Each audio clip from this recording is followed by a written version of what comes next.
देश के मुख्य चुनाव आयुक्त महोदय, क्या आप यह हलफनामा देंगे कि बिहार में एसआईआर से वोटर लिस्ट का शुद्धिकरण हो जाएगा? आप हलफनामा देंगे कि बिहार में 7.89 करोड़ वोटर के घर तक बीएलओ गए? आप हलफनामा देंगे कि 7 करोड़ 24 लाख फॉर्म सही तरीके से भरे गए? क्या आप हलफनामा देंगे कि बीएलओ के फर्जी दस्तखत से लाखों फॉर्म नहीं भरे गए? क्या आप हलफनामा देंगे कि बिहार में एसआईआर में फर्जीवाड़ा नहीं हुआ है? क्या आप हलफनामा देंगे कि लाखों वोटर की जानकारी के बिना उनके फॉर्म नहीं भरे गए हैं? क्या आप हलफनामा देंगे कि बिहार में 65 लाख नाम कटने में कोई चूक नहीं हुई है? क्या आप हलफनामा देंगे कि कोई ऐसा वोटर नहीं जिसका नाम गलत तरीके से कटा हो? क्या आप हलफनामा देंगे कि बिहार में वोटर को फॉर्म का एक्नॉलेजमेंट दिया गया?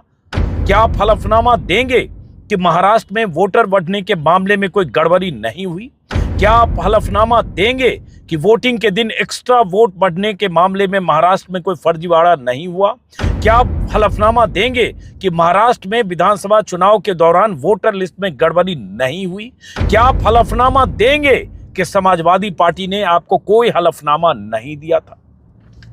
इतने सवाल, इतने हलफनामे का जिक्र मैंने क्यों किया? जाहिर है मुख्य चुनाव आयुक्त कोई हलफनामा नहीं देंगे। वो मानते भी नहीं कि उनकी कोई ऐसी जवाबदेही है कि वो झूठ बोल जाएं, वो फर्जी दावे कर दें, वो तथ्यों से दूर जाकर डायलॉगबाजी कर दें प्रेस कॉन्फ्रेंस में, और उनके झूठ को, उनके फर्जी दावे को कोई जवाब दे तो वो फिर माने कि हाँ उनसे चूक हुई। वो इन सब से ऊपर खुद को मानते हैं, जिनका नाम है ज्ञानेश कुमार गुप्ता। और मैंने ये सारे सवाल क्यों कहे कि क्या आप हलफनामा देंगे? क्योंकि ज्ञानेश कुमार गुप्ता ने लगभग 80-85 मिनट जितनी देर भी कल प्रेस कॉन्फ्रेंस थी, छुट्टी के दिन रविवार को बाकी दो चुनाव आयुक्तों के साथ अपनी छुट्टी खराब करके, उसी दिन जिस दिन बिहार से राहुल गांधी और तेजस्वी की वोट अधिकार यात्रा शुरू हो रही थी, उसी दिन छुट्टी खराब करके प्रेस कॉन्फ्रेंस में आए। और प्रेस कॉन्फ्रेंस में बहुत सारी बातें फिल्मी डायलॉग की तरह, बॉडी लैंग्वेज कुछ अलग, कई बार लग रहा था कि तयशुदा ढंग से उनको क्या कहना है इसलिए आए, और सीधे सीधे नेता विपक्ष राहुल गांधी को एक तरह से चेतावनी देते हुए कहा, राहुल गांधी के प्रेस कॉन्फ्रेंस का हवाला देकर नाम नहीं लिया, कि या तो राहुल गांधी को 7 दिन के भीतर हलफनामा देना होगा या राहुल गांधी को देश से माफी मांगनी होगी, तीसरा कोई विकल्प नहीं है। और राहुल गांधी ने जो कहा उसको गलत साबित करके प्रेस कॉन्फ्रेंस में ये बात कही। इसलिए मैंने कहा कि जब चुनाव आयुक्त फर्जी दावे कल कर रहे थे, जितने सवाल मैंने शुरू में पूछे उसके सबूत हैं कि कैसे बिहार में एसआईआर में फर्जी वोटर जुड़े, सबूत हैं। हम जैसे रिपोर्टर्स ने सबूत जुटाए हैं, दिखाए वीडियो पर। सुप्रीम कोर्ट में जो हलफनामा एडीआर का, याचिकाकर्ताओं का, जिस हलफनामे के बाद और जिस पर सुनवाई के बाद सुप्रीम कोर्ट से फटकार लगी, हंटर लगा, और उसके बाद चुनाव आयोग के देवर ढीले पड़े और 65 लाख की जानकारी देने को मजबूर होना पड़ा। उस हलफनामे में उस रिपोर्ट्स का जिक्र है, उन रिपोर्ट्स का जो साबित करता है कि बिहार में 7 करोड़ 24 लाख लोगों के घरों तक या 7 करोड़ 89 लाख लोगों के घरों तक बीएलओ नहीं गए। एक जगह दफ्तरों में बैठकर, सरकारी दफ्तरों में बैठकर सैकड़ों मतदाताओं के फॉर्म बीएलओ ने बिना उनकी जानकारी के फर्जी दस्तखत से भरे। यही वजह है कि मुर्दे के भी फॉर्म भरे गए, मृतकों के फॉर्म एक एक बूथ पर 20-20, 30-30 भरे गए, और बहुत सारी बातें उसी रिपोर्ट में, उन्हीं तमाम रिपोर्ट्स में, इंडिपेंडेंट रिपोर्टर्स की रिपोर्ट में, जिसको खारिज करते हुए झूठे दावे करते रहे चुनाव आयुक्त, उस पर आते हैं। और कुछ रिपोर्टर ने कल जबरदस्त सवाल पूछे, उन सवालों से बचने की चालाकी का रास्ता उन्होंने अख्तियार किया। 5-5 के झुंड में सवाल पूछे जा रहे थे, 5 सवालों का गुच्छा, और उसमें से मन मुताबिक वो 1-2 सवाल को स्किप कर रहे थे और गोलमोल जवाब दे रहे थे। उस पर भी आएंगे, और उन रिपोर्टर्स की तारीफ करूंगा जिन रिपोर्टर्स ने वो सवाल तो पूछे, लेकिन चुनाव आयुक्त महोदय, मुख्य चुनाव आयुक्त, उनकी ऐसी ट्रेनिंग है कि उस सवालों को कैसे जलेबी जैसा उसका जवाब देकर उलझा सकते हैं, ये उन्होंने कोशिश की। उस पर आने से पहले, और उन रिपोर्टर्स के सवालों को भी इसी वीडियो में दिखाऊंगा। इस बीच हुआ ये कि राहुल गांधी ने उसके बाद भी रात में, और मैं हूं अभी राहुल गांधी की वोट अधिकार यात्रा में, मैं रात में औरंगाबाद में था, अभी गया की तरफ जा रहा हूं, और बिहार में लगातार मैं रहूंगा। मैं ऐसे मतदाताओं तक भी पहुंचने की कोशिश करूंगा जिनके नाम गलत तरीके से काटे गए, जिनकी डेड लिस्ट में है, शिफ्टेड लिस्ट में है। इसलिए आपको ऐसी कोई सूचना हो, आप उसके शिकार हो, तो हमारे व्हाट्सएप नंबर पर जरूर भेजें। लेकिन आज ये हुआ कि विपक्षी दलों की तरफ से संसद परिसर में नारे लगे, वोट चोरी के आरोप लगे और सबके हाथ में, समाजवादी पार्टी के नेताओं के हाथ में वो शपथ पत्र था, जो शपथ पत्र समाजवादी पार्टी ने बूथों में गड़बड़ी, वोटों में गड़बड़ी, फर्जीवाड़े को लेकर शपथ पत्र चुनाव आयोग को सौंपे थे। उस शपथ पत्र के साथ आज प्रदर्शन किया संसद परिसर में इंडिया गठबंधन के सांसदों ने, जिसमें समाजवादी पार्टी के अखिलेश यादव और तमाम लोग थे। और चुनाव आयोग क्या कहता है? झूठी बात कि समाजवादी पार्टी की तरफ से कोई शपथ पत्र नहीं दिया गया। इसलिए मैंने कहा, अखिलेश यादव ने क्या कहा वो आपको सुनाता दिखाता हूं। वो शपथ पत्र बांटते हुए दिखे आज संसद परिसर में, रिपोर्टर को भी दिया। लेकिन देश का मुख्य चुनाव आयुक्त डंके की चोट पर झूठ बोल रहा है। डंके की चोट पर जो तथ्य हैं, उन तथ्यों को नकार कर उन तथ्यों पर अपने झूठ का लेयर चढ़ा रहा है और डंके की चोट पर रविवार के दिन, छुट्टी के दिन प्रेस कॉन्फ्रेंस करके विपक्ष को या मतदाता सूची में गड़बड़ी करने के आरोपों को जमींदोज करने की, बुलडोज करने की कोशिश कर रहा है। उसको भी जरा सिलसिलेवार ढंग से, और जितने दिन मैं बिहार में रहूंगा बहुत कुछ दिखेगा, लेकिन जब आंखों पर बेशर्मी का ऐसा पर्दा चढ़ाओ, चश्मा चढ़ाओ कि आपको सच दिखे नहीं, तो फिर आपको कोई दिखा नहीं सकता। यह अलग बात है कि चुनाव आयुक्त महोदय ने इस पर भी कुछ लेक्चर और ज्ञान दिए, उस पर भी आगे आते हैं। लेकिन पहले अखिलेश यादव ने क्या कहा, 1.5 मिनट का उनका बयान है। मैं चाहता हूं वो बयान आपको सुनाऊं जो अखिलेश यादव ने संसद परिसर में कहा। जरा उस बयान को सुनिए। ये रिसिप्ट आप लीजिए, एक सुनिए, आप लीजिए। ये मेल किया, उसकी रिसिप्ट आपको दे रहा हूँ मैं। ये रिसिप्ट आपको दे रहा हूँ, अलग अलग हो सकती है, अलग अलग हो। एक रिसिप्ट आपको, रमन तुम लोगे? लो, अच्छा लो, हाँ अच्छा ठीक है। रिसिप्ट बहुत छोटा है, प्रिंट आउट अच्छा नहीं निकाल पाई है, ठीक है। तो ये अब रिसिप्ट पे आप क्यों नहीं ले रहे हो? ठीक है, अच्छा ये, और ये रिसिप्ट है,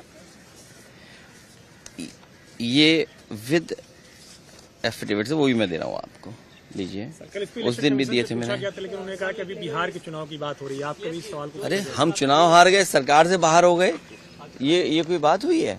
अब आप देखिए, सॉरी ये ले लो। अब आप देखिए, कुर्सी, शाहगंज, छिबरामऊ, श्रावस्ती, मणियाऊ, कितने कम डिफरेंस से हम चुनाव हार गए।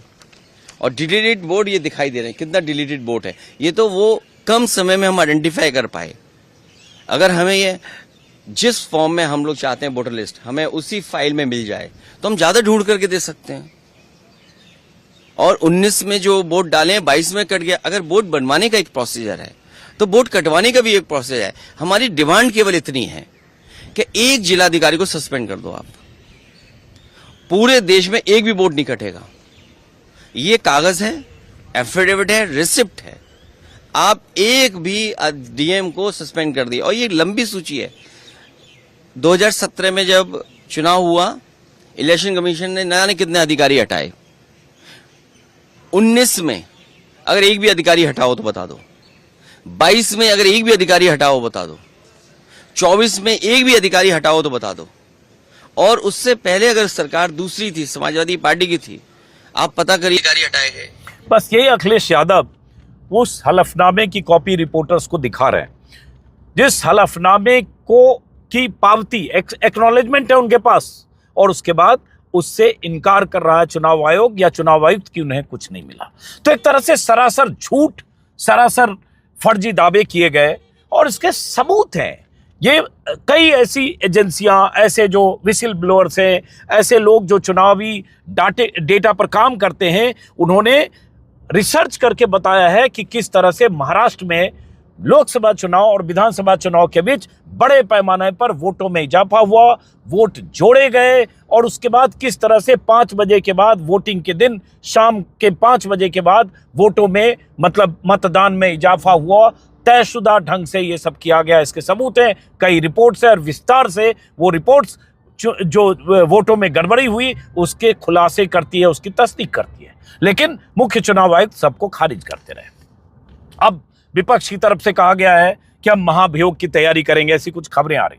हालांकि चूंकि संसद में बहुमत है, इसलिए महाभियोग एक रस्म अदायगी होगी, और वो ऐसी रस्म अदायगी भी लोकतंत्र में जरूरी है। अगर चुनाव आयुक्त पर भरोसा न हो विपक्ष का, जो चुनाव आयुक्त बेशर्मी के साथ, जो चुनाव आयुक्त एकदम मोटी चमड़ी के साथ और मूर्खतापूर्ण दलीलें, जो दलील सामने देखकर सुनकर लग रहा है कि झूठ बोल रहे हैं, गले नहीं उतरती है, वो दलीलें देकर चले गए और विपक्ष को एक तरह से, विपक्ष के या उन तमाम आरोपों को खारिज करके चले गए। जिस चुनाव आयुक्त को सुप्रीम कोर्ट में फटकार लगी, जो चुनाव आयोग सुप्रीम कोर्ट में हलफनामा देकर कह चुका था कि हम 65 लाख लोगों के बारे में नहीं बताएंगे, उसे बताने को बाध्य होना पड़ा। वो चुनाव आयुक्त कह रहा है सीसीटीवी वो मांग रहे हैं, हम कैसे दें, और उसमें माताओं बहनों की आड़ ले रहे हैं चुनाव आयुक्त, मुख्य चुनाव आयुक्त, कि ये प्राइवेसी का मामला है। तो बहुत सारे लोग ट्विटर पर लिख रहे हैं प्राइवेसी का मामला कैसे, उसमें पोलिंग सेंटर के भीतर जाने आने की तस्वीरें, उसमें प्राइवेसी क्या है? वो कहीं ऐसी प्राइवेट प्लेस का वीडियो नहीं है, और 45 दिन तक प्राइवेसी नहीं है, 45 दिन के बाद प्राइवेसी है। ये क्या लॉजिक है? उसके पहले तो जो इनके पहले मुख्य चुनाव आयुक्त थे वो कह चुके थे कि अगर सीसीटीवी प्रोवाइड कर दें तो शायद, अगर मुझे याद आ रहा है कि कुछ 3600 दिन 3600 दिन लगेंगे उसको देखने में, शायद ऐसा ही कुछ उन्होंने बताया था कि सैकड़ों नहीं हजारों दिन लगेंगे सीसीटीवी को देखने में। अब ये माताओं और बहनों और बहुओं की आड़ ले रहे हैं। क्या सवाल पूछे गए थे जिसका जवाब चुनाव आयुक्त को देना चाहिए था, मुख्य चुनाव आयुक्त को, और कैसे उन सवालों को डक किया? क्यों नहीं उन सवालों का जवाब मुख्य चुनाव आयुक्त ने दिया? मैं बिहार में एसआईआर की बात करें, मुख्य चुनाव आयुक्त गोलमोल ढंग से कैसे बताते रहे कि जो लोग सवाल उठाते हैं, पहले तो उन्होंने क्या कहा, मैंने कल नोट किया था, उन्होंने कहा कि एसआईआर में डोर टू डोर जाना होता है। हमारे बीएलओ 7 करोड़ 89 लाख लोगों के घर घर जाकर बीएलओ ने फॉर्म दिया, 7 करोड़ 24 लाख फॉर्म 30 दिन के भीतर वापस मिले। अब मैं एक चुनौती देता हूं मुख्य चुनाव आयुक्त को कि अगर ये मैं साबित कर दूं कि 7 करोड़ 89 लाख लोगों के घरों तक, छोड़िए इनमें लाखों लोगों के घरों तक नहीं गए, हालांकि वो साबित हो रहा है, आप इतनी मोटी चमड़े के हैं, आपको फर्क नहीं पड़ेगा। ऐसे लोग हमारे कैमरे पर बोल रहे हैं और रिपोर्टर्स कलेक्टिव और ऐसे जो इंडिपेंडेंट मीडिया उनके प्लेटफॉर्म पर बोल रहे हैं। अगर बीएलओ ने दफ्तरों में बैठकर, वीडियो हमारे पास है, स्क्रीन पर आप जो तस्वीर देख रहे हैं, ये फुलवारी शरीफ के एक बेगूसराय के बलिया ब्लॉक में कैसे बीएलओ वहां बैठकर और सुपरवाइजर बैठकर वहां जो फॉर्म है उस पर खुद ही अपलोड, जिस फॉर्म को कर रहे थे उसमें आधा अधूरा था, कहीं नाम था, कहीं दस्तखत था, कहीं नाम नहीं था, कहीं दस्तखत नहीं था, बहुत सारी ऐसे स्थिति में फॉर्म अपलोड हो रहे थे। और उस फॉर्म अपलोड होते वक्त माना कि ये गड़बड़ी है, बगल में बैठी सुपरवाइजर लेडी जो भी थी, उन्होंने कहा कि बीएलओ की गलती है, और उन तस्वीरों की वजह से, उस खुलासे की वजह से मुझ पर एफआईआर हुई। तो वो बीएलओ वहां क्या कर रहे थे, वो कैसे फॉर्म वहां भरे जा रहे थे, या फॉर्म अपलोड हो रहे थे अधूरे फॉर्म। एक बात, फुलवारी शरीफ का दूसरा वीडियो मैंने दिखाया, उसका भी पहले डीएम ने खंडन किया था, लेकिन बाद में उसका जवाब दिया पटना डीएम का हमने। उन्होंने कहा यहाँ मुर्दा लोगों की लिस्ट बन रही है, एएसडी बोलते हैं, एब्सेंट, डेड और शिफ्टेड, लेकिन उसमें हमने जिंदा लोग निकाले कि बीएलओ बैठकर एक दफ्तर में फुलवारी शरीफ में लोगों के फॉर्म भर रहे हैं, इनोमरेशन फॉर्म खुद भर रहे हैं। तो जब ये खुद भरते हुए ऐसे मिले, कई गांव में जहां जा रहा हूं वहां लोग बोल रहे हैं मुझे कोई मिला नहीं, मैंने कोई फॉर्म भरा नहीं, मैंने फॉर्म देखा नहीं, मेरे फॉर्म भर दिए गए, तो फिर आप झूठ बोल रहे हैं चुनाव आयुक्त महोदय कि 7 करोड़ 89 लाख लोगों के घर जाकर फॉर्म दिया। आप झूठ बोल रहे हैं। एक मैं व्यक्तिगत अपना अनुभव बता देता हूं, कल के वीडियो में मैंने बोला था, पहले मैंने उसका जिक्र नहीं किया था। पहले मेरी माँ दिल्ली और गुड़गांव में रहती हैं अक्सर, अभी 7 महीने से गुड़गांव में है, गुरुग्राम में मेरे ब्रदर के पास, बेगूसराय में उनका बूथ है, वोट है, वो नहीं गई हैं 7 महीने से, उनका भी ड्राफ्ट लिस्ट में नाम है। सरकारी नौकरी में रही हैं, मेरे फादर जुडिशरी में रहे, नाम कटने का सवाल नहीं होता तो बड़ी बात होती, क्योंकि सारे डॉक्यूमेंट 11 में से 10 उनके पास होगा, 8 होगा, लेकिन उनके दस्तखत के बिना, मेरी माँ के दस्तखत के बिना, उनकी जानकारी के बिना उनका फॉर्म भर के एनुमरेशन किसी ने जमा किया। और जब ड्राफ्ट लिस्ट में हमने नाम देखा, तब देखा कि उनका नाम आया हुआ है, लेकिन माँ ने कहा छोड़ दो, कोई किया होगा तो अब किसी ने किया होगा, फिर मैंने छोड़ दिया, चलो अब ये व्यक्तिगत मामला है। लेकिन ये फर्जीवाड़ा तो है, तो ये फर्जीवाड़ा साबित होता है। आप कहते हैं 0 जो मकान है नंबर, उन लोगों के घरों के नंबर हैं जो गरीब लोग हैं, वहां भी आपने चुनाव आयुक्त ने झूठ बोला और गलत तरीके से कहने की कोशिश की। वो गरीब लोग जिनका कोई मकान नंबर नहीं है, उनके मकान के नंबर जो कंप्यूटर से जब भरे जाते हैं तो एक ऐसी प्रक्रिया है जिसमें नेशनल नंबर 0 आ जाता है। जिनके घरों के नंबर नहीं है वहां क्या करे चुनाव आयोग। क्या डायलॉग दिया ज्ञानेश कुमार ने कल प्रेस कॉन्फ्रेंस में। लेकिन 0 नंबर नहीं है प्रभु। मैंने दिखाया और बताया है कि मुजफ्फरपुर, जमुई, समस्तीपुर, पटना, कई जगह, बेगूसराय 2 नंबर, 27 नंबर, 3 नंबर, ऐसे नंबर के घर हैं जिसमें 150, 200, 250, 300 हर जाति हर धर्म के वोटर हैं। लेकिन उसके 1 नंबर पहले 2 नंबर में अगर गड़बड़ है तो 3 सही है, सही दिख रहा है, मतलब 10-12 लोग हैं या 4 सही। ये कौन सा कंप्यूटर का नेशनल नंबर है जिसमें आप इस तरह से नंबरिंग कर ले रहे हैं? और कि 1 से 40 तक अगर घर के नंबर हैं उसमें से 1 नंबर में आपका 150 या 200, 250 वोटर दिख रहा है और बाकी नंबर में 10, 12, 8 दिख रहे हैं। तो कैसे करें कि कंप्यूटर का नेशनल नंबर और घर का सवाल है। मैं इससे सहमत हूं कि बहुत जगह ऐसे घर के नंबर नहीं होते हैं। मैं बिहार का रहने वाला हूं, मैं जानता हूं नहीं होते हैं। लेकिन ये जो हो रहा है फर्जीवाड़ा या गलत तरीके से, ये बीएलओ जाके कर रहा है क्या? ये कैसे हो रहा है? किसके दबाव में हो रहा है? क्यों हो रहा है? इसके सवाल का जवाब, जैसे रिपोर्टर्स कलेक्टिव की रिपोर्ट है। रिपोर्टर्स कलेक्टिव ने कहा कि 80,000 ऐसे वोटर्स हैं जो फेक और रॉन्ग एड्रेसेज पर 3 कंस्टिट्यूएंसी में दर्ज है उनके नाम। और आयुषी कार और विष्णु नारायण की रिपोर्ट है जिसमें 20 से लेकर 500 तक ऐसे वोटर हैं जो एक साथ, जिनके नाम जो एक साथ रहते नहीं हैं, अलग अलग जाति धर्म के लोग हैं और वो रजिस्टर्ड हैं एक पते पर। इस तरह से रिपोर्टर्स कलेक्टिव की रिपोर्ट है। आप इन सब चीजों को खारिज करने के लिए आपने कल कहानियां सुनाई मुख्य चुनाव आयुक्त महोदय ने। एक झूठ हो तब बात करें। झूठों का पहाड़ कल मुख्य चुनाव आयुक्त ने खड़ा किया है। अब जैसे कई सवाल कल चुनाव आयुक्त से पूछे गए, मुख्य चुनाव आयुक्त से, और बहुत चालाकी से उन सवालों से बचे। जैसे उनसे इंडियन एक्सप्रेस के रिपोर्टर दामिनी नाथ ने एक जरूरी सवाल पूछा। दामिनी नाथ ने बहुत जबरदस्त रिपोर्टिंग की थी, मतलब जबरदस्त, मतलब एक्सप्रेस की शुरुआती रिपोर्ट दामिनी नाथ और संतोष सिंह ने की थी। दामिनी नाथ ने सवाल पूछा और सवाल से कैसे बचे मुख्य चुनाव आयुक्त, उसको देखिए और उससे आपको अंदाजा लगेगा कि चुनाव आयोग की चालाकी क्या थी। और ऐसे सवालों का जवाब नहीं देकर, झूठ बोलकर, फिर चुनाव आयुक्त ठीक है हलफनामा नहीं देंगे, लेकिन डंके की चोट पर कहेंगे क्या कि चुनाव आयुक्त जो बोल रहे हैं सही बोल रहे हैं। और जो मैं बोल रहा हूं, मेरी बातों को चुनाव आयुक्त अगर गलत साबित कर दे कि बिहार में फर्जीवाड़ा नहीं हो रहा है तो मैं मान लूं, लेकिन कोई बताने कहने वाला है नहीं, कोई अकाउंटेबिलिटी जवाबदेही है नहीं। दामिनी नाथ ने सवाल पूछा कल, हालांकि मैं सवाल वो चाहता हूं स्क्रीन पर लगा दें जो सवाल है दामिनी नाथ का, और उसके बाद इसी वीडियो में बताते हैं कि इसका जवाब दिया कि नहीं उन्होंने। लगाइए सवाल। Damini Nath from the Indian Express. Sir, 7.24 crore electors forms were received as of 1st August. So how many of these submitted documents along with that? And now that 15 days are over, how many more documents have been made for these electors? And the other question I have is regarding, recommended by BLO and not recommended. What is the basis on which BLO will recommend or not recommend if the documents have not been submitted? अब Indian express की reporter का बहुत ही basic, जरूरी, बुनियादी सवाल था कि 7 crore 24 lakh voter जिन्होंने डॉक्यूमेंट जमा किए, उसमें से 7 करोड़ 24 लाख जिन्होंने फॉर्म जमा किए उसमें से कितने ने डॉक्यूमेंट नहीं दिया। और बीएलओ ने नॉट रिकमेंडेड कैटेगरी में जो बहुत लाखों वोटर के नाम लिखे हैं, जिस पर हम लोग पहले बात कर चुके हैं, दरभंगा कैमूर की लिस्ट कहीं से मिली थी, किसी 2 जिले की, वो उसका क्राइटेरिया क्या है। बहुत वाजिब सवाल है, लेकिन क्या चालाकी हो रही थी कि 5-5 सवाल को लिया जा रहा था और उसमें से एक सवाल जो उन्हें लगता था कि जिसका जवाब देना मुश्किल है उसको बच जा रहे थे और गोलमोल डायलॉगबाजी कल कर रहे थे। तो दामिनी नाथ के जब इस सवाल का जवाब नहीं मिला जो मिलना चाहिए, भाई 7 करोड़ 24 लाख आपने कहा SIR हो रहा है, स्पेशल इंटेंसिव रिवीजन हो रहा है, ऐसे दस्तावेज मांगे जा रहे जो कभी मांगे नहीं गए, जिस पर बवाल हुआ, तो बच गए सवाल इस सवाल से।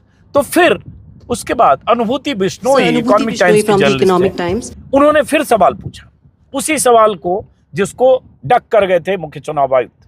अनुभूति बिश्नोई ने क्या पूछा, उस सवाल को भी सुनिए। Sir, Anubhuti Vishnoi from the Economic Times. So I'll repeat this question because you haven't replied to that one. 7.2 crore enumeration forms have come in. How many have come in without any of the 11 documents? I told her I'll reply. Yes. 81. Sir, second, sir, in 2004 when intensive revision was carried out, it's an EC order which clearly states that Arunachal and Maharashtra are being left out of intensive revision because polls are due, assembly polls are due within months.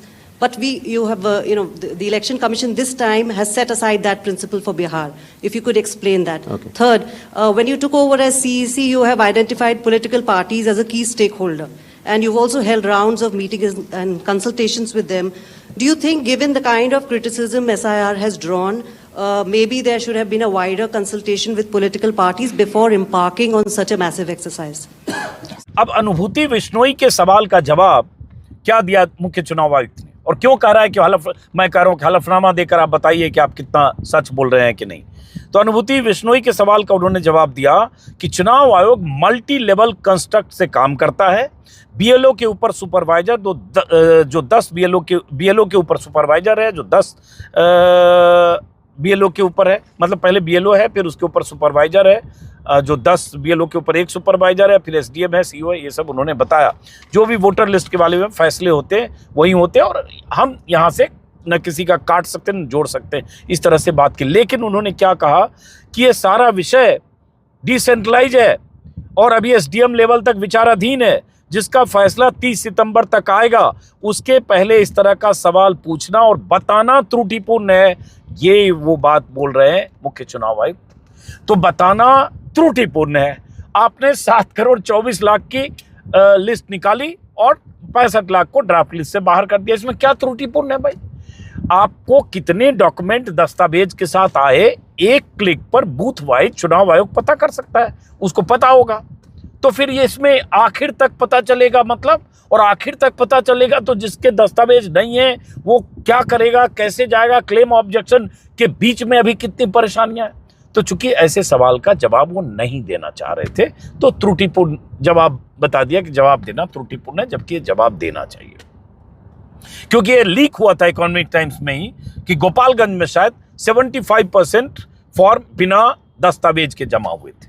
उसके बाद एक सवाल, श्री ज्ञानेश कुमार, मेरा नाम परंजॉय गुहा ठाकुर है। Senior journalist हैं, आर्थिक मामलों के जानकार हैं, डेटा आधारित जो काम होता है वो भी, और इलेक्शन कमीशन और ऐसे तमाम मामलों के जानकार हैं, अडानी मामलों के भी।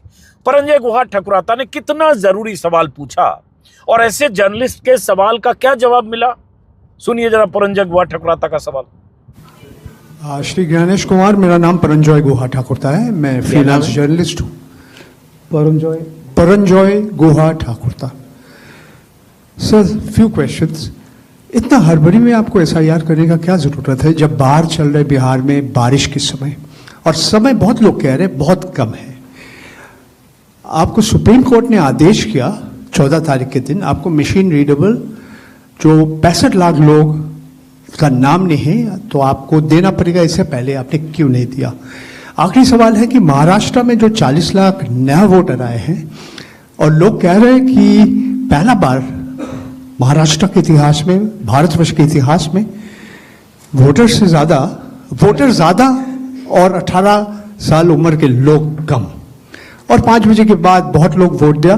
तो ये सारे जवाब मुख्यमंत्री देवेंद्र फडणवीस दे रहे हैं, राजनीतिक दल का नेता दे रहे हैं, चुनाव आयोग अभी तक खामोश थे, क्यों?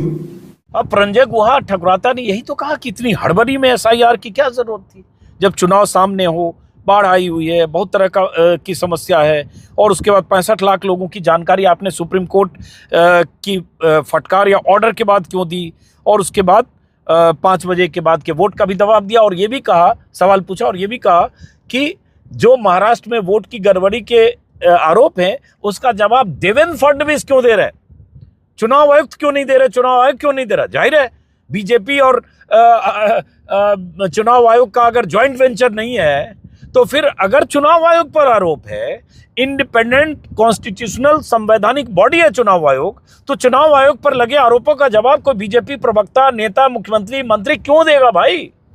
क्यों देवेंद्र फडणवीस को बताना चाहिए चुनाव आयोग से संबंधित आरोपों का जवाब चुनाव आयोग को देने की बजाय? तो ये सवाल भी पूछे गए, लेकिन इसके जो जवाब दिए उन्होंने सैद्धांतिक टाइप से, बड़ी बड़ी लफ्फाजी एकदम पैकेजिंग की शब्दों की, ये सब उन्होंने कहा। और उसमें उन्होंने कहा कि अभी 15 दिन बाकी हैं शुचितापूर्ण चुनाव के लिए, शुद्धिकरण के लिए, ये बहुत ज़रूरी था। और यहाँ भी उन्होंने एक डायलॉग प्रेस कॉन्फ्रेंस के आखिर में उन्होंने फिर एक डायलॉग दिया और वो कहने की कोशिश कर रहे थे कि जो लोग सवाल पूछ रहे हैं वो सवाल या सवाल खड़े कर रहे हैं वो संविधान पर सवाल खड़े कर रहे हैं, संवैधानिक संस्था पर सवाल खड़े कर रहे हैं, वो संविधान के दुश्मन है एक तरह से। इस तरह से भी उन्होंने बात की। उसके बाद मुकेश कुमार सिंह फ्रीलांस जर्नलिस्ट हैं, लंबे समय तक जी न्यूज़ और अलग अलग जगहों पर रहे हैं। उन्होंने भी बहुत वाजिब जरूरी सवाल पूछा। मुकेश कुमार सिंह का भी जरा सवाल सुनिए आप। मेरा नाम मुकेश कुमार सिंह है, मैं एक फ्रीलांस जर्नलिस्ट हूँ। मैं आपसे जानना चाह रहा हूँ कि इस बात का ग्रेडिंग कैसे की जाएगी कि जो अभी आपने उदाहरण देके बताया कि ईपीआईसी में एक आदमी नाम डुप्लीकेट करेगा, जब तक आपके पास कोई यूनिक फीचर नहीं होगा, जैसे आधार के मामले में बायोमेट्रिक्स एक यूनिक फीचर का काम करता है हर इंडिविजुअल के लिए ना, उसी तरीके से अगर आप ईपीआईसी से इसको नहीं जोड़ेंगे तो ये संभव ही नहीं है कि आप कभी जिंदगी में डुप्लीकेसी को चेक कर पाएं। चाहे कितने एफर्ट्स कर लें, यहां आपको टेक्नोलॉजी की ही मदद लेनी पड़ेगी, मैनुअली ये ह्यूमनली पॉसिबल नहीं है। और इसी से जुड़ा हुआ सवाल ये भी है कि जब इस तरह की चीजें हमारे सामने आती हैं, यानी डुप्लीकेसी को चेक करने की, वही डुप्लीकेसी हमारे सामने जब वोटर लिस्ट में सामने आती है तो एक नया बखेड़ा खड़ा होता है। आप चुनाव आयोग के सामने सबसे इंपॉर्टेंट चीज ये है कि अगर किसी चीज की शिकायत की जा रही है तो क्या चुनाव आयोग सबसे पहले शिकायत की जांच करने पे जोर देगा या शिकायतकर्ता कौन है उसकी जो है वो कलई खोलने पे जोर देगा? ये एक ऐसी सवाल, एक कॉन्स्टिट्यूशनल इंस्टीट्यूशन पे इस तरह का दाग भी लगना अपने आप में शर्मनाक है। यानी अगर उससे आप हमें बचाइए, इस देश को तो बचाइए, इस डेमोक्रेसी को बचाइए, हम आपसे ये उम्मीद करते हैं। अब मुकेश कुमार सिंह ने बहुत जरूरी बात कही कि आप जिंदगी भर में पता नहीं कर सकते अगर ये सुविधा एपिक नंबर सर्च का ऐसी सुविधा ना हो। लेकिन उन्होंने एक बात कही कि अगर कोई शिकायत आती है तो शिकायत की जांच पहले करेगा चुनाव आयोग या शिकायत करने वाले की कलई खोलेगा चुनाव आयोग? और चुनाव आयोग यही कर रहा है। कोई शिकायत की जांच करने की बजाय शूटिंग द मैसेंजर जैसे होते हैं, वो जो मैसेंजर है जो शिकायत करता है उसकी जांच करना या उसको गलत साबित करने में लग रहा है। जैसे राहुल गांधी ने चूंकि आरोप लगाया तो सबसे पहले राहुल गांधी को तुरंत हलफनामा देकर बताओ। और बहुत जगह जो आरोप चुनाव आयोग पर लगते हैं, जैसे मान लो मेरे पर भी एफआईआर हो गई, अगर मैंने बताया कि वहाँ बीएलओ फर्जी तरीके से फॉर्म जमा हो रहे हैं, अधूरे फॉर्म जमा हो रहे हैं, गलत फॉर्म जमा हो रहे हैं, तो एफआईआर मेरे खिलाफ होनी चाहिए, जांच के आदेश होने चाहिए। तो ये मुकेश कुमार का सवाल था। उस सवाल का भी जो जवाब चुनाव आयोग को देना चाहिए था, उस तरह के जवाब नहीं मिले। और ऐसे बहुत सारे सवाल पूछे गए। उनसे ये भी पूछा गया, अंकित गुप्ता जो एबीपी न्यूज़ के रिपोर्टर हैं, उन्होंने पूछा, मैं चाहता हूं अंकित का भी सवाल सुनिए। सही सवाल था, वाजिब सवाल था। Sir welcome back. Ankit Gupta ABP News से। सर 2-3 सवाल हैं जो एक दूसरे से जुड़े हुए हैं। पहला सवाल ये है, जिसका भी आप भी जिक्र कर रहे थे कि साल भर में जो है ये स्पेशल समरी रिवीजन जो है कई बार होता है, स्पेशल समरी रिवीजन। तो इस साल की शुरुआत में जब जो है समरी रिवीजन हो चुका था तो उसके बाद पिछले 6-7 महीनों में करीबन 22 लाख लोग मृत पाए गए, करीब 32 लाख शिफ्ट हो गए। तो ये आंकड़ा पिछले 6-7 महीने में 22 लाख लोग मर कैसे सकते हैं, ये सवाल उठाया जा रहा है। अगर समरी रिवीजन हुआ था और अब तक, तो ये आंकड़ा जो है क्यों इतना ज्यादा भिन्न, पहले ये सब क्यों नहीं हुआ? इसी के साथ में उसी से जुड़ा हुआ सवाल ये, विपक्षी पार्टियां ये कह रही हैं, इसका मतलब तो ये है 2024 का 1 साल पहले जो चुनाव हुआ था वो, इसका मतलब जो तमाम आप 65 लाख का आंकड़ा अभी दे चुके हैं, हो सकता है ये आने वाले दिनों में और बढ़े, उन फर्जी मतदाताओं के साथ में हुआ था क्या चुनाव? ये तो सिर्फ बिहार की बात हो रही है, तो क्या इन फर्जी मतदाताओं के साथ में 2024 का चुनाव हुआ था? तीसरा सवाल इसी से जुड़ा हुआ, क्या ये एनआरसी हो रहा है एसआईआर की आड़ में? ये सवाल लगातार कहा जा रहा है। और वो क्यों कहा यह जा रहा है कि एक धर्म के लोगों को वोट काटे जा रहे हैं, एक पार्टी को फायदा पहुंचाने के लिए कार्रवाई की जा रही है। तो लगातार इस तरीके के सवाल। अब अंकित गुप्ता का जो सवाल है बहुत जरूरी और वाजिब सवाल है, और यही बिहार के वोटर्स पूछ रहे हैं कि भाई 65 लाख लोगों को अभी आपने निकाला, जिसमें आपने कहा 22,30,000 लोग डेड कैटेगरी में है, 37 लाख लोग शिफ्टेड हैं, परमानेंटली शिफ्टेड एब्सेंट हैं, 7 लाख लोग जिनके डबल वोट हैं या मल्टीपल वोट है, जो भी है। लेकिन सवाल उठता है कि अभी जब चुनाव हुआ पिछले साल 2024 में, तो इसका मतलब ये गड़बड़ियां 2024 में हुआ, तो लोग पूछ रहे हैं फिर उस चुनाव में ये डबल वोट वाले वोटर ने वोट किया क्या? और फिर जनवरी में जो आपने स्पेशल समरी रिवीजन किया, उसमें ये सब चीजें क्यों नहीं पकड़ी गई? जनवरी से अब तक कैसे हो गया? फिर उन्होंने उसका जवाब में ये भी कहा कि ये जो 22 लाख लोगों के मरने की सूची है वो लंबे समय की है, इसका मतलब पहले से छूटी आ रही थी, त्रुटि चली आ रही थी। इस बीच में कितनी बार एसआर हुआ, क्या हुआ, और ये सब क्यों चली आ रही थी त्रुटि? और उसके बाद उन्होंने लॉजिक बहुत एक लफाजी के तहत के साथ लॉजिक दी कि कैसे जरूरी। हाँ, भूल गया, अनुभूति बिश्नोई ने एक सवाल और पूछा था। उनके सवाल का हिस्सा ये भी था कि पहले जहां चुनाव 6 महीने से कम वक्त में थे वहां एसआईआर नहीं हुआ था, अभी एसआईआर यहां क्यों किया जा रहा है, जो पहले एसआईआर इसी लॉजिक के साथ चुनाव आयोग ने नहीं किया था। उसका भी उन्होंने गोलमोल खैर जवाब देने की कोशिश की, लॉजिक उन्होंने गढ़ा। फिर सवाल उठता है, फिर महाराष्ट्र में अगर वोटर के टर्नआउट में अगर इतनी बढ़ोतरी हो जाती है लोकसभा चुनाव से विधानसभा चुनाव के बीच, जिसको राहुल गांधी लगातार सवाल उठा रहे हैं, एक एक घर में 600 वोटर मिलने की, एक अपार्टमेंट में 5000 वोटर, ऐसे बहुत सारे सवाल उठे। तो महाराष्ट्र में एसआईआर क्यों नहीं चुनाव के पहले किया आपने? हरियाणा में एसआईआर क्यों नहीं किया? ऐसे तमाम सवाल लगातार पूछे जा रहे हैं, लेकिन डायलॉग ये दे रहे हैं कि चुनाव आयोग हर मतदाता के साथ चट्टान के साथ खड़ा है, बिना सबूत के हम किसी मतदाता के नाम कटने नहीं देंगे। तो फिर जिनके ड्राफ्ट लिस्ट में कटे वो क्यों कटे? वो बीएलओ बिना मतदाता के जानकारी के बीएलओ कैसे दस्तखत कर रहे थे? और ये सब फर्जीवाड़ा हुआ तो किस तरह से डंके की चोट पर आप कह रहे हैं सब सही हो रहा है, और फिर किस तरह से, किस मुंह से आप उनसे हलफनामा मांग रहे हैं, जो आरोप लगा रहे हैं? और जो हलफनामा अखिलेश यादव ने दिया और अखिलेश यादव उसकी एक्नॉलेजमेंट पार्लियामेंट में दिखा रहे हैं, तो उस छूट का क्या जवाब है, या उस हलफनामे की एक्नॉलेजमेंट रिसीट दिखाने के बाद क्या जवाब है चुनाव आयुक्त का? और चुनाव आयुक्त ने कल प्रेस कॉन्फ्रेंस की, तो पहले तो उसका मकसद भी लगता है टाइमिंग, कि छुट्टी के दिन आकर इस तरह से चुनाव आयुक्त अगर प्रेस कॉन्फ्रेंस कर रहे हैं, जिस दिन वोट अधिकार यात्रा निकल रही है उसी दिन प्रेस कॉन्फ्रेंस कर रहे हैं, तो उसका मतलब क्या है? चुनाव आयुक्त ने कहा, जब उनसे डेड लिस्ट और ये सब की भी बात की गई, पूछा गया, तो उन्होंने ये भी कहा कि बीएलओ और ये सब मिलकर ड्राफ्ट तैयार करते हैं और क्लेम और ऑब्जेक्शन पीरियड में अंतिम सूची उसके बाद बनेगी, त्रुटि रह जाए तो डीएम और उसके पास ये जाती है।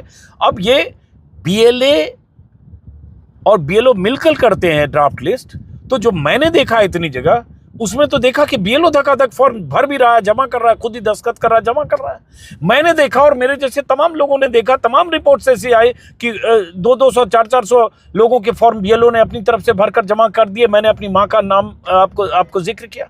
तो फिर ये बीएलए और बीएलओ कागजी तौर पर कहना, और हर जिले के बीएलओ को बीएलए बूथ लेवल एजेंट जो पॉलिटिकल पार्टी के होते हैं, उनको कॉन्फिडेंस में लेके सारी लिस्ट बनाना। उन्होंने कहा दस्तखत सब जगह किए गए, सबकी सब तरफ से सत्यापित है। कल योगेंद्र यादव से मेरी बात हो रही तो उन्होंने कहा मैं चुनौती देकर कहता हूं, बिहार के 38 जिलों के बीएलए जितने हैं हर बूथ के, वो हर बूथ के बीएलए के बारे में मैं दावे के साथ कह सकता हूं कि उनमें से ज्यादातर बीएलए की जानकारी के बगैर ये ड्राफ्ट लिस्ट बना, उनकी सहमति और सत्यापन के बगैर, सत्यापन और सहमति के बगैर, वरना आज इतना शोर नहीं था। खैर, इतनी बेशर्मी से झूठ बोलने वाले चुनाव आयुक्त के लिए मुझे लगता है आप कितना भी सबूत लेकर आए, कुछ भी लेकर आए, बहुत मायने नहीं रखता। डेटा को लेकर उन्होंने कहा कि ये मशीन से जो सर्चेबल ऑप्शन है वो हम नहीं दे सकते। वहाँ भी उन्होंने कुछ सुप्रीम कोर्ट का हवाला दिया, जिसका जब आज प्रशांत भूषण ने ट्विटर पर लिखकर बड़ा सख्त लहजे में, प्रशांत भूषण जो एडीआर के एडवोकेट हैं, सीनियर एडवोकेट हैं, उन्होंने आज ट्विटर पर लिखा है। और बहुत सारे उनके जो योगेंद्र यादव ने ट्विटर पर लिखा, भूल गया मैं, वो भी बहुत ज़रूरी है कि उन्होंने लिखा कि क्या सवाल थे, जिन सवालों का जवाब, हालांकि वो मेरे वीडियो में आ गया, लेकिन फिर भी क्या सवाल थे जिनके जवाब आने चाहिए थे, जो जवाब नहीं आया। अब देखिए जो उन्होंने योगेंद्र यादव ने सवाल उठाया, एक सेकंड। योगेंद्र यादव ने सवाल पूछे उन्होंने कहा, योगेंद्र यादव ने कहा कि प्रेस कॉन्फ्रेंस में 10 सवाल पूछे गए जिनका सही जवाब नहीं आया। राहुल गांधी से एफिडेविट मांगा तो अनुराग ठाकुर से क्यों नहीं? समाजवादी पार्टी ने जो एफिडेविट दिया उसकी जांच क्यों नहीं? वोटर लिस्ट डिफेक्टिव थे तो क्या पुराने चुनाव में घपला था? SIR से पहले पार्टियों से राय मशविरा क्यों नहीं किया गया? क्यों वो कह रहे हैं सभी स्टेक होल्डर है, सबकी सहमति से होना चाहिए, यही कहा जा रहा है सबकी सहमति से नहीं हुआ। चुनाव से पहले साल में इंटेंसिव रिवीजन न करने की स्थापित मर्यादा क्यों तोड़ी गई? इतनी हड़बड़ी में बाढ़ बारिश के बीच SIR क्यों की गई? ऐसे उन्होंने सारे सवाल जो है कि जो ये भी सवाल पूछा गया कि SIR के जरिए पुरानी लिस्ट में कितने विदेशी घुसपैठिए निकले, उसका भी उन्होंने जवाब नहीं दिया। सूत्रों के हवाले से एक खबर जरूर आ गई थी कुछ दिन पहले कि 37,000 या ऐसा कुछ याद नहीं आ रहा मुझे, कितने घुसपैठियों की पहचान हो गई। तो ये सारे सवाल, उन सवालों का जवाब कायदे से देना, कन्विंसिंग देना, बड़ी बड़ी बातें करके प्रेस कॉन्फ्रेंस करके निकल जाना, यह अलग बात है।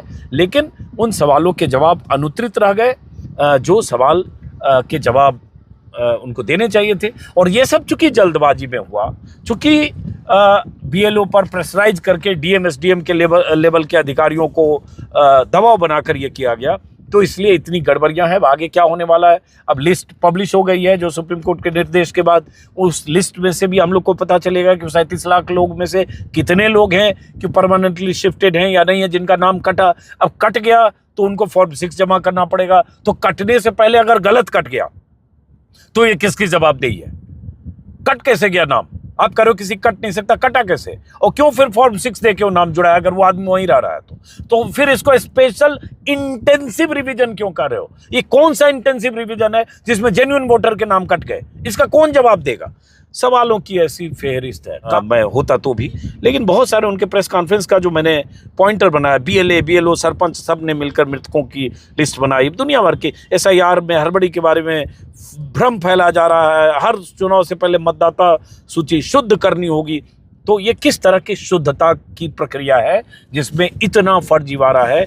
तो ये शुद्धता कैसे है? तो चलिए, बहरहाल राजीव कुमार शायरी सुनाते थे, ये भी डायलॉग सुना कर गए। हाँ, उन्होंने एक ये भी कहा कि चुनाव आयोग न पक्ष, हमारे लिए न कोई पक्ष है न विपक्ष है, हम समकक्ष हैं।